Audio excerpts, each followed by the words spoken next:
Bonjour à vous, bienvenue sur ma chaîne Chrissy News. Je suis ici pour vous faire parvenir la parole de Dieu à travers son serviteur Chris Dikuma Anna, à travers plein d'autres serviteurs de Dieu. Ici, nous allons plus nous attarder sur l'émission Kanguka. Oui, c'est une émission du pasteur Chris Dikuma Anna. Et Kanguka veut dire quoi? Kanguka veut dire réveillez-vous. C'est la langue parlée au Burundi. Désormais sur cette chaîne Chrissy News, installez-vous bien parce que nous allons vibrer au rythme de Jésus-Christ de Nazareth. Nous allons danser au son du Saint-Esprit. Nous allons vibrer, nous allons nous réjouir avec les chérubins, les séraphins, les principautés, pour ne citer que cela. Installez-vous bien, nous allons bientôt décoller. Shalom chers auditeurs de l'émission Kanguka, mon nom est Chris Dikuma Anna. Aujourd'hui nous sommes lundi, vous allez suivre la première partie avec le serviteur de Dieu Estras Birangoza et moi je vais continuer dans la deuxième partie.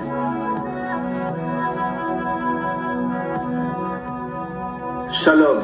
Comme je le rappelle tous les lundis, Kanguka est composé de 3 points. Le premier point, c'est qu'il faut accepter la volonté de Dieu, même quand elle est différente de la nôtre. Le deuxième point, c'est qu'il faut prier tous les jours. Et le troisième point, c'est qu'il est interdit de se lamenter, mais il faut rendre grâce à Dieu en toutes choses. Aujourd'hui, je vais aborder le troisième point de la devise, qui dit qu'il est interdit de se lamenter, mais il faut rendre grâce à Dieu en toutes choses. Lisons dans 1 Thessaloniciens, chapitre 5, verset 18. Il est écrit, rendez grâce en toutes choses, car c'est à votre égard la volonté de Dieu en Jésus-Christ. Le verset commence en disant qu'il faut rendre grâce en toutes choses, c'est-à-dire tout simplement de rendre grâce dans les bons moments comme dans les mauvais moments. Beaucoup de personnes n'ont pas encore compris que nous ne devons pas rendre grâce à Dieu seulement quand tout va bien. Une personne réveillée est appelée à rendre grâce à Dieu en toutes circonstances, même dans les moments douloureux. Il y a toujours une raison de rendre grâce à Dieu. Même si parfois il est très difficile de rendre grâce à Dieu à cause de ce que nos yeux voient. Mais nous pouvons rendre grâce à Dieu parce qu'il est Dieu. Rendre grâce à Dieu pour son amour, pour sa miséricorde, pour sa création. Et c'est là que vous aurez compris ce verset. Pour obéir à la parole de Dieu, il faut parfois mettre de côté la logique humaine. Quand la parole de Dieu dit qu'il faut rendre grâce à Dieu en toutes choses, cela inclut quand tu as été blessé, quand tu es malade,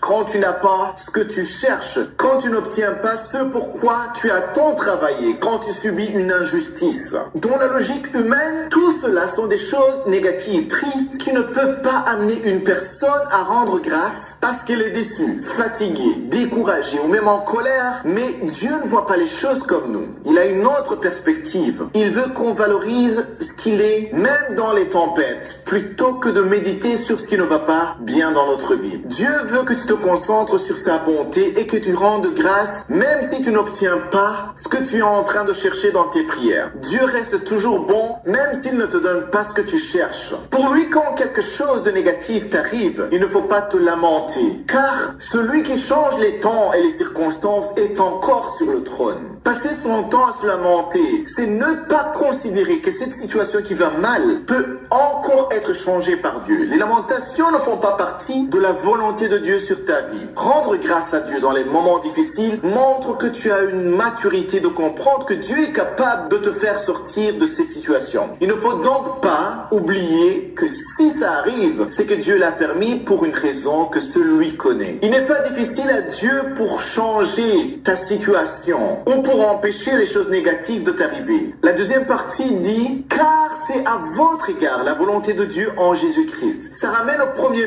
point d'accepter la volonté de Dieu même quand elle est différente de la nôtre. Rendre grâce à Dieu quand tu souffres, quand tu pleures, ne sera probablement pas ta volonté, car la chair veut seulement exprimer ce qu'elle ressent. La volonté de la chair à ce moment-là, c'est reconnaissance, c'est-à-dire que tout le monde reconnaisse que tu es blessé et que Dieu reconnaisse également que ton cœur est blessé. Or, la volonté de Dieu en Jésus-Christ, c'est que même si tu pleures, même s'il te manque encore beaucoup de choses, c'est que tu rendes grâce à Dieu. Certaines personnes pourront penser que tu es devenu fou ou folle parce que tu chantes, tu loues, tu rends grâce à Dieu alors qu'un événement tragique est arrivé dans ta vie. Mais c'est dans ces moments-là que Dieu va se manifester pour te donner la force et de te tirer de cette situation. Quand Paul et Silas Silas louaient Dieu alors qu'ils étaient emprisonnés, enchaînés. Sûrement que les gardes et les autres prisonniers pensaient qu'ils avaient perdu la tête. Toujours dans la logique humaine, celui qui est emprisonné s'inquiète, a peur, va prier ardemment pour que Dieu le sorte de là. Il va jeûner pour que Dieu intervienne. Mais Paul et Silas ont tout simplement loué Dieu et la puissance de Dieu s'est manifestée. Si tu veux voir la main de Dieu, ne regarde pas les circonstances ou la taille de tes problèmes, mais rends grâce à Dieu en toutes choses.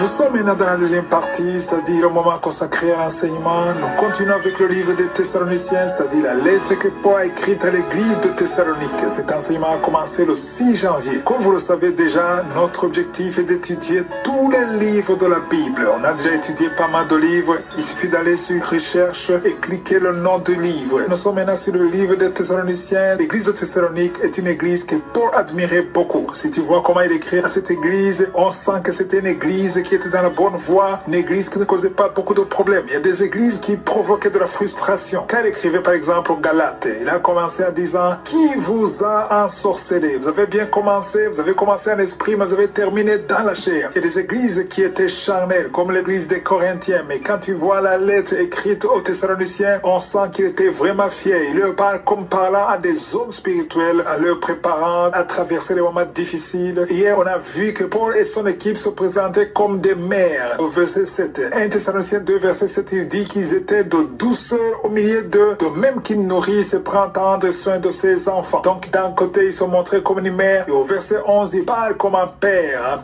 qui prend des décisions, un père qui est parfois sévère. Donc c'est ça que je disais qu'un serviteur de Dieu doit être équilibré. Tu dois être doux, attentionné, mais en même temps, tu dois prendre des décisions. C'est ça qu'il faut. S'il n'y a que la douceur, l'affection, là, il n'y a pas d'équilibre. Il faut aussi qu'il y ait de l'équilibre. Même Jésus, dans la parole de Dieu, dans la Bible, on le décrit parfois comme un agneau. Et le même Jésus peut être aussi décrit dans la Bible comme un lion. D'un côté, c'est un agneau et d'un autre côté, c'est un lion. Et aujourd'hui, il y a un verset particulier sur lequel j'aimerais attirer votre attention. C'est dans 1 Thessaloniciens chapitre 2, verset 18. C'est un verset qui m'a surpris. Quand j'ai vu ce verset pour la première fois, ça m'a vraiment surpris. Paul a écrit en disant « Aussi voulions-nous aller vers vous, du moins moi, Paul, et une et même deux fois, mais Satan nous en a empêché. » Ça m'a choqué quand j'ai lu ça pour la première fois. Parce que je ne comprenais pas comment Paul, un homme spirituel, un homme de Dieu spirituel, rempli du Saint-Esprit, il peut vouloir aller voir quelqu'un et Satan peut l'empêcher. Parce que moi, avant, je croyais que Satan ne peut pas empêcher un serviteur de Dieu, ne peut pas bloquer une œuvre de Dieu. Ça montre à quel point le diable a une puissance, mais nous sommes plus que vainqueurs. Ce que la parole de Dieu dit, que nous sommes plus que vainqueurs. Mais il ne faut pas minimiser, parce qu'il y a des doctrines qui minimisent Satan, qui parlent du petit Satan qui ne peut rien faire. Mais c'est faux, parce que Paul voulait aller voir les Thessaloniciens, pas pour s'amuser, pas pour les vacances, mais pour l'œuvre de Dieu. Il a essayé une fois, Satan l'a bloqué. C'est pas Dieu qui l'a bloqué, c'est Satan qui l'a bloqué. Il a essayé une deuxième fois et Satan l'a empêché. Il ne dit pas que Dieu l'a empêché, il dit que c'est Satan qui l'a empêché. Et pour que Satan ne t'empêche pas, c'est la prière. Ça veut dire que chaque projet, chaque voyage, il faut prier pour que Dieu t'assiste. C'est pas seulement le voyage, mais toute œuvre de Dieu. Même ici, dans Kangoka, l'œuvre que nous faisons, nous sommes souvent bloqués par le diable, mais ce sont les prières qui ouvrent les portes. Voilà pourquoi je demande souvent que vous priez pour nous. J'ai besoin de prière, nous avons besoin de prier. Chaque samedi, je vous demande de prier pour nous. Si vous lisez dans 1 Thessaloniciens 3, verset 11, le chapitre suivant, verset 11, il dit que Dieu lui-même, notre Père et notre Seigneur Jésus aplanisse notre route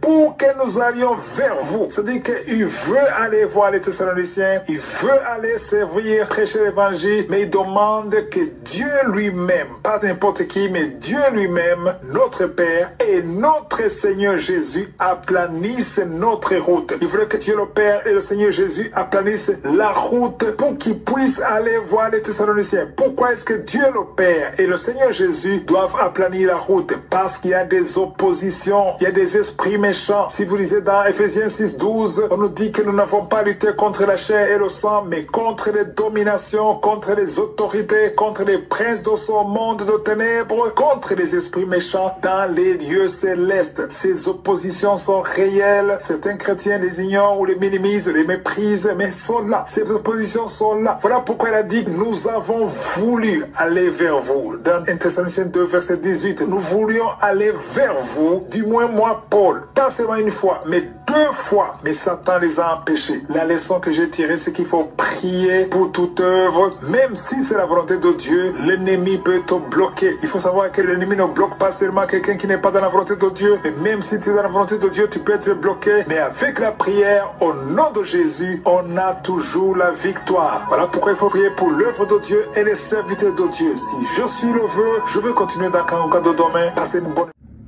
Nous sommes arrivés au terme de cette vidéo. J'espère que vous vous êtes bien régalés.